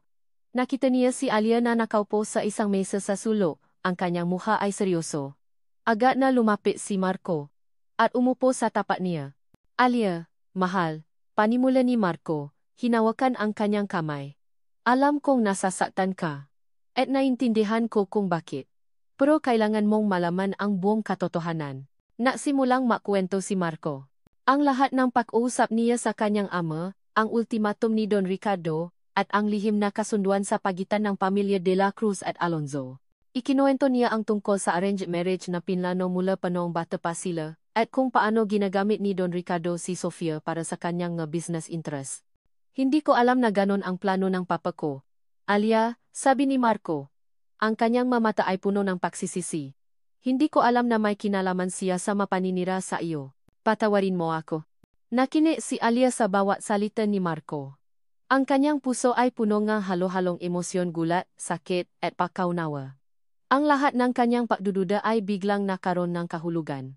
Ang aksyon ni Sofia, ang pagka-obses ni Don Ricardo. Kaya pala. Bulong ni Alia, naalala ang mapanunukso ni Sofia, ang kanyang pagka-desperado. Kaya pala ganoon siya. Hindi ko hahayaan na mangyari ito, Alia, sabi ni Marco, hinikpitan ang hawak sa kamay ni Alia. Pinili kita. At handa akong iwan ang lahat para sa iyo. Ang kumpanya, ang mana ko. Lahat. Tiningnan ni Alia si Marco. Nakita niya ang sinseridad sa mga mata nito, ang pagmamahal na hindi niya kailanman pinagdudahan. Ngunit ang mga sugat mula sa nakaraan ay sariwa pa rin. Ang takot na muling saktan, ang takot na muling mapahiya. Marco, sabi ni Alia, ang kanyang boses ay bahagyang nanginginig. Mahal kita. Pero, paano kung hindi ko na kayang matiwala ng buo? Hinawakan ni Marco ang muka ni Alia. Alam kong mahirap, mahal. Pero makasama tayo. Hindi kita iwan. At hindi ko hahayaan na saktan ka pa nila. Labanan natin sila, Alia. Ipakita natin sa kanila na ang pag-ibig ay mas malakas kaysa sa pera at kapangyarihan. Naramdaman ni Alia ang painit ng kanyang mata. Ang masalita ni Marco ay parang isang balabal na bumabalot sa kanya, nagbibigay init at lakas. Sa sandaling iyon, alam niya na kailangan niyang magtiwala. Hindi lang kay Marco, kundi sa sarili niya. Sige, Marco, sabi ni Alia. Ang kanyang boses ay matatag. Lalaban tayo. Makasama. Niyakap ni Marco si Alia ng mahigpit. Salamat, mahal. Salamat sa pagtitiwala. Pagkatapos, dumating si Bea. Nagsimula silang magplano. Ang kanilang layunin ay hindi paghihiganti, kundi paghahanap ng katotohanan at katarungan. Kailangan nilang ilantad ang lahat ng kasinungalingan, ang lahat ng pandaraya. Mayroon akong naisip, sabi ni Bea, ipinakita ang kanyang laptop. Mayroon akong nakuha na mas maraming ebidensya tungkol sa mga illegal na gawain ng pamilya Alonzo. Mga transaksyon na hindi dumaan sa tamang proseso. At mayroon akong mga audio recordings na mapapatunay sa papaplano ni Sofia at Don Ricardo. Nagsimula silang maplano ng isang komprehensibong diskarte. Isang press conference na maglalantad ng lahat. Isang legal na laban na mapapatunay sa kanilang pagiging inosente. At isang papapakita ng pagmamahal na mapapatahimik sa lahat ng kritiko. Kinabukasan, habang abala si Alia sa paghahanda para sa nalalapit na laban, nakatanggap siya ng isang selyadong sobra. Mula sa Alonzo Group of Companies, binuksan niya ito at nakita niya ang isang formal na sulat mula sa abogado ni Sofia. Nagbabanta itong kasuhan si Alia ng defamation at damages dahil sa mga peking balita na kumalat. Naramdaman ni Alia ang pagtaas ng kanyang dugo. Hindi pa rin sumusuko si Sofia, ngunit sa sandaling iyon, dumating si Bea. May hawak itong isang USB drive. Alia, sabi ni Bea, ang kanyang mukha ay seryoso. Nakuha ko na ang huling piraso ng puzzle. Ito ang maebidensya ng malawakang financial fraud ng pamilya Alonzo. Sapat na ito para makulong sila. At mayroon pa akong isang audio recording na mapapatunay sa pagpaplano ni Sofia na sirain ka. At ang pagtanggap niya ngang premula kay Don Ricardo. Tiningnan ni Bea si Alia, ang kanyang nga mata ay puno ng determinasyon. Panahon na para tapusin ang lahat, Alia. Panahon na para ipakita sa kanila ang tunay na mukha ng katarungan. Nangini ang magkamay ni Alia habang hawa ang USB drive. Ang kanyang puso ay punong galit, ngunit sa pagkakataong ito, ang galit ay nabibigay sa kanya ng lakas. Handa na siyang lumaban. Handa na siyang tapusin ang lahat. Ang hangin sa korte ay puno ng tensyon. Bawat hininga ni Alia Reyes ay parang isang mabigat na pasanin. Suot ang isang formal na business suit. Nakaupo siya sa harap ng hukom. Ang kanyang nga mata ay nakatiti sa tapat niya. Naroon si Sofia Alonzo, nakaupo sa tabi ng kanyang abogado, ang kanyang mukha ay namutlang ngunit may bahid pa rin ng pagmamalaki. Sa tabi ni Alia, nakaupo si Bea Santos, ang kanyang abogado, na may hawak na isang makapal na folder nga maebidensya. Sa likuran niya, nakita niya si Marco de la Cruz, ang kanyang mga mata ay puno ng pagmamahal at pagsuporta. Ito ang araw. Ang araw na matatapos ang lahat. Ang araw na haharapin niya ang kanyang nakaraan at sisiguraduhin niyang mananay ang katotohanan. Nagsimula ang paglilitis. Ipinresenta ni Bea ang lahat ng ebidensya. Ang nga dokumento ng financial fraud ng pamilya Alonzo, ang nga audio recordings ng pagpaplano ni Sofia na sirain si Alia, at ang pagtanggap niya ng pramula kay Don Ricardo. Ang bawat ebidensya ay parang suntok sa mukha ni Sofia. Hindi makapaniwala si Sofia sa kanyang nga naririnig. Ang kanyang mukha ay lalong namutla. Ang kanyang nga plano ay unti-anting nabubunyag. Biglang tumayo ang abogado ni Sofia. Yohono, tutol po kami. Ang lahat ng ito ay pawang kasinungalingan. Ginagamit lang nila ang korte para sirain ang reputasyon ng aming kliyente. Ngumiti si Bea. Your Honor, ang lahat ng ebidensya ay totoo. At mayroon pa po kaming isang saksi na magpapatunay sa lahat ng ito. Nagulat ang lahat. Sino ang saksi? Sa sandaling iyon, bumukas ang pintuan ng korte, at pumasok si Don Fernando Alonzo, ang ama ni Sofia. Ang kanyang mukha ay puno ng pagod at pagsisisi. Nagulat si Sofia. Papa, anong ginagawa mo dito? Lumapit si Don Fernando sa witness stand. Gusto ko pong sabihin ang totoo. Yohono, sabi ni Don Fernando, ang kanyang boses ay nanginginig. Ang lahat po en sinabi ni Miss Reyes ay totoo. Nakasala po kami. Pinilit ko ang anak ko na gawin ang lahat ng ito. At mayroon po kaming kasunduan ni Don Ricardo de la Cruz na sirain si Miss Reyes para lang may sakatuparan ang aming plano. Nagsimulang mabulungan ang mga tao sa loob korte. Ang mga mamahaya ay nagsimulang kumilos, ang kanilang mga kamera ay patuloy na kumukuha ng galarawan. Nanlaki ang mga mata ni Sofia. Papa, bakit mo ginagawa to sa akin? Tumingin si Don Fernando kay Sofia. Ang kanyang nga mata ay punong ng kalungkutan. Anak, kailangan nating harapin ang ating mga kasalanan. Hindi ito ang tamang paraan para makabangon. Hindi ko na kayang manahimik. Pagkatapos, lumapit ang abogado ni Don Ricardo de la Cruz. Yohono, ang aking kliyente, si Don Ricardo de la Cruz, ay handa ring umamin sa kanyang pagkakasala. Nais niyang makipagtulungan sa korte at bayaran ang lahat ng kanyang managawang mali. Nagulat ang lahat. Hindi nila inasahan ang ganoong paamin. Tiningnan ni Marco ang kanyang ama, ang kanyang mukha ay puno ng halo-halong emosyon, gulat, kalungkutan, at pakaunawa. Sa wakas, lalabas ang katotohanan. Matapos ang mahabang paglilitis, ibinabang ang hukom ang hato. Napatunayan na nakasala si Sofia Alonzo sa mga kasong defamation, fraud, at conspiracy. Nahatulan din si Don Fernando Alonzo at Don Ricardo de la Cruz sa kanilang pagkakasala. Naramdaman ni Alia ang pagaan ng kanyang dibdib. Ang hustisya ay naisakatuparan. Ang lahat ng kanyang pinagdaanan ay nakaroon ng kahulugan. Lumapit si Marco kay Alia, niyakap niya ito ng mahigpit. Panalo tayo, mahal. Panalo tayo. Ngumiti si Alia. Ang kanyang mga mata ay puno ng luha ang kaligayahan. Salamat, Marco. Salamat sa lahat. Lumapit din si Bea sa kanila, ang kanyang mukha ay puno ng pagmamalaki. Nagtagumpay tayo, Alia. Sa wakas, makakapapahinga ka na. Isang linggo matapos ang paglilitis, nagkaroon ng press conference si Don Ricardo de la Cruz. Nagsalita siya sa publiko, humingi ng tawad sa lahat ng kanyang nagawang mali, at inihaya ang kanyang pagbibiti sa Visionary Ads. Inilagay niya si Marco de la Cruz bilang bagong CEO ang kumpanya. Naramdaman ni Marco ang bigat ng responsibilidad sa kanyang balikat, ngunit alam niyang handa siya. Ito ang pagkakataon para patunayan ang kanyang sarili, at para palitan ang gemaling gawain ng kanyang ama. Samantala, si Sofia Alonzo ay humarap sa kanyang sentensya. Walang nakakalam kung ano ang mangyayari sa kanya. Ngunit isang bagay ang sigurado, ang kanyang kapangyarihan at impluensya ay naglaho na. Lumipas ang ilang buwan. Ang puso ay lalong umunlad. Naging simbolo itong keng pag-asa at pagbangon. Si Alia Reyes ay naging isang inspirasyon sa marami. Ang kanyang kwento ay kumalat sa buong bansa, na napapatunay na ang pagtitiyaga, pagmamahal, at pananampalataya ay kayang lampasan ang lahat ng pasubok. Isang gabi, habang naglalakad si Alia at Marco sa isang parke, hawa-hawa ang kamay ng isa-isa, tiningnan ni Marco si Alia. Mahal, natatandaan mo pa ba ang sinabi ko sa iyo? Tanong ni Marco. Ang pag-ibig ay mas malakas kaysa sa pera at kapangyarihan. Ngumiti si Alia. Oh, Marco. At napatunayan natin yan. Niyakap ni Marco si Alia ng mahigpit. Ang kanilang pag-ibig ay dumaan sa matinding pagsubok, ngunit nanatili itong matatag.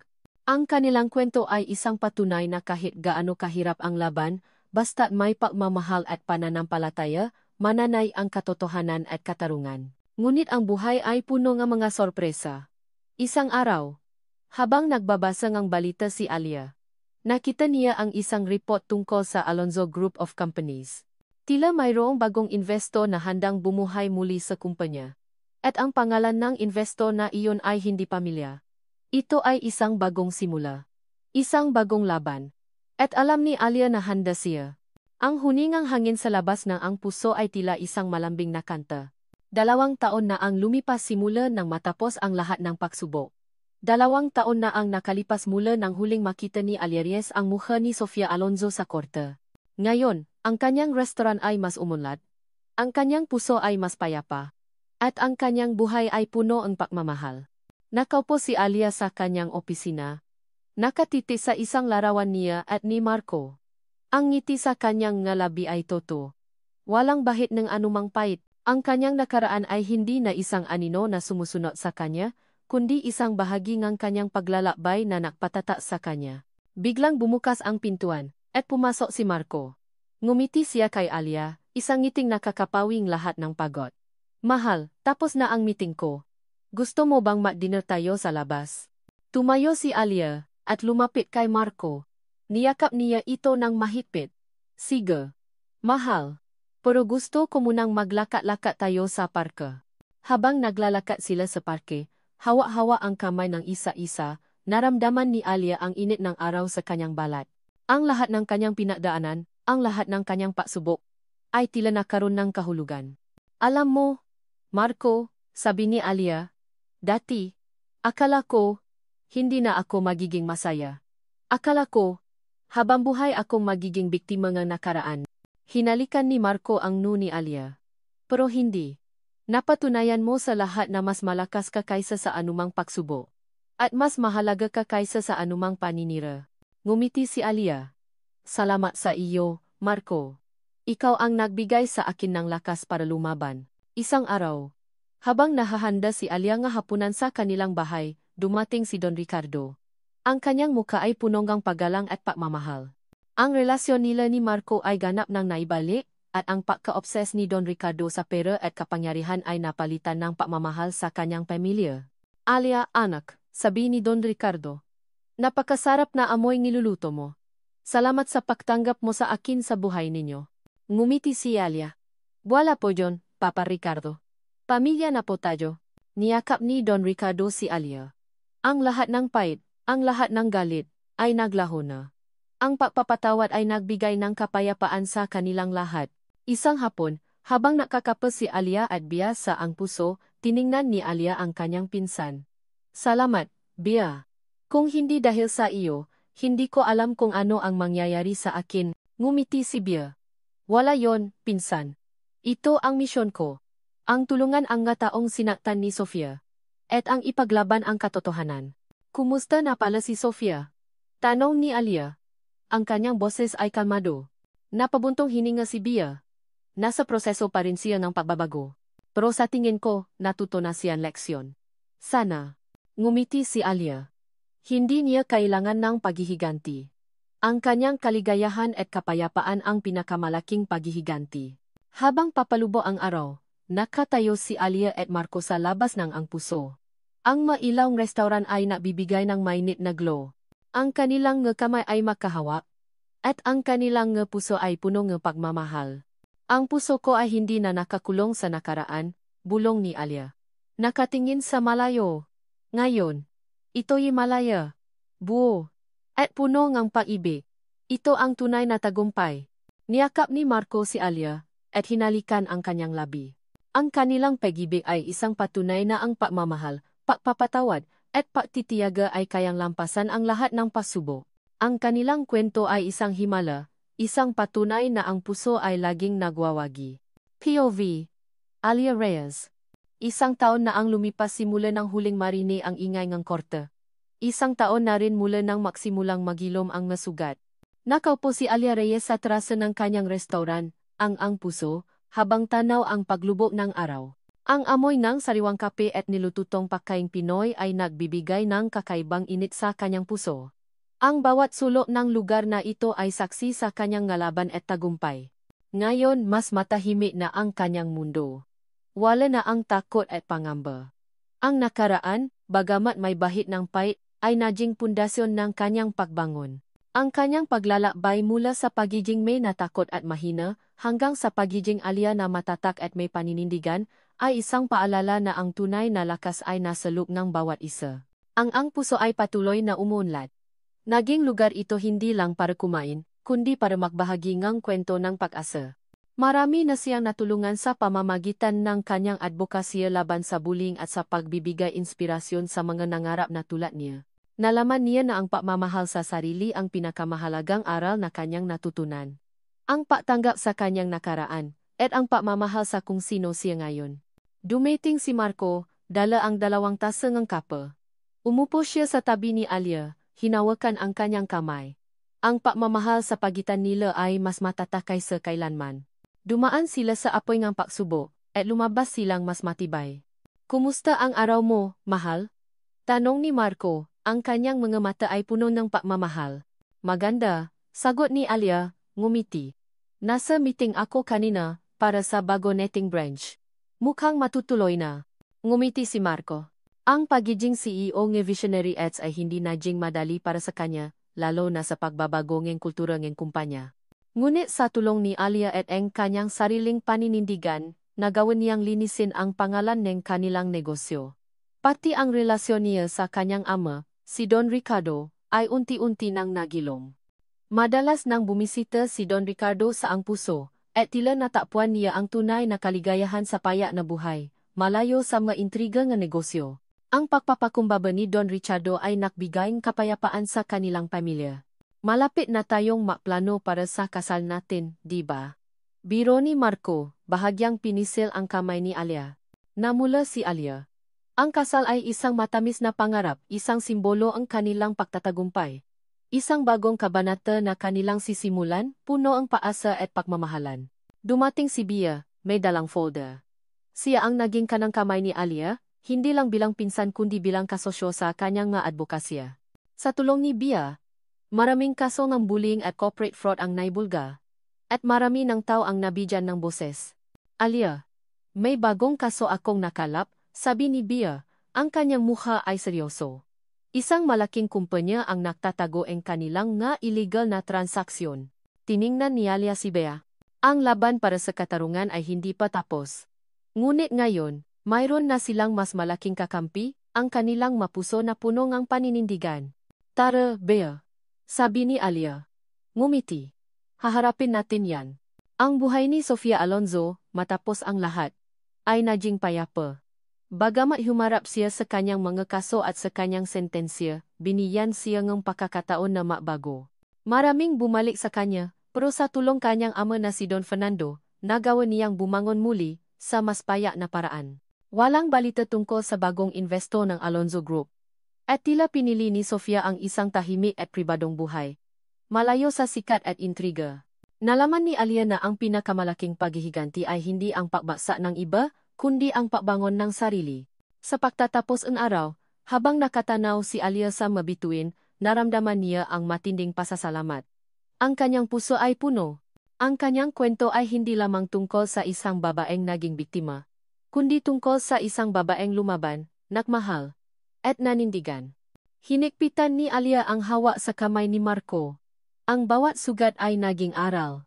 Ang bawat luha ay naging lakas. At ang bawat pagsubok ay nagbigay daan sa isang pag-ibig na walang katapusan. Ang buhay ay puno ng pagsubok, bulong ni Alia, nakangiti. Pero sa bawat pagsubok, mayroon tayong pagkakataong ipakita ang tunay na lakas na ating puso. At sa huli, ang puso ang laging nagwawagi. At dito nagtatapos ang kwento ni na Alia at Marco. Nang ang puso. Sa bawat pahina, sa bawat kabanata, kayo po ang naging inspirasyon. Maraming salamat po sa inyong paglalakbay kasama namin sa mundo ni Alia, Marco, at ng lahat ng mga karakter na bumuo sa kwentong ito. Mula sa simula, ang pagsusulat ng Ang Puso ay isang emosyonal na biyahe para sa akin. Nakita ko ang pagbangon ni Alia mula sa kanyang pinakamababang punto, ang kanyang pakikipaglaban sa nakaraan, at ang kanyang paghahanap ng pagmamahal at kapayapaan. May mga gabing halos sumuko ako. Ngunit ang ideya na may mga taong naghihintay sa bawat kabanata ay nagbigay sa akin ng lakas para magpatuloy. Sa kwentong ito, nais kong ibahagi ang mga mensahe ng pag-asa, pagmamahal, at pagpapatawad. Na ang bawat isa sa atin ay may kakayahang bumangon mula sa anumang pagsubok, basta mayroon tayong pananampalataya at pagtitiwala sa ating sarili at sa mataong nagmamahal sa atin. Ang pag-ibig ay hindi lang sa pagitan ng dalawang tao, kundi pati na rin sa pamilya, sa kaibigan, at sa sarili. Ang pagpapatawad ay hindi lang para sa iba, kundi para sa ating sariling kapayapaan. Naway nagbigay ang puso ang inspirasyon at aliw sa inyong lahat. Kayo po ang dahilan kung bakit patuloy akong nagsusulat. Sa huli, ang bawat kwento ay hindi lang tungkol sa mga karakter nito, kundi sa mapuso na binibigyan nito ng pag-asa. Lubos na gumagalang. Kwentong Puso TV.